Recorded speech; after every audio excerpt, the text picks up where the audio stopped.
Hello mga bigatlon, na ako diri karon sa isa ka Indian restaurant, small restaurant, para mag-lunch.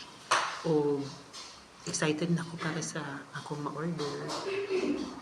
Um, ang akong gi-order kay egg fried rice, um,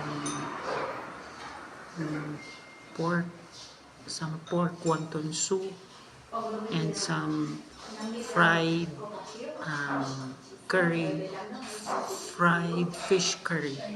So, ang iyang price kay 500 Indian rupees. Equivalent siguro na siya sa mga 300 pesos. So, atong tanawon kung okay ba siya, kung solid ba siya, or dili. So, happy watching guys!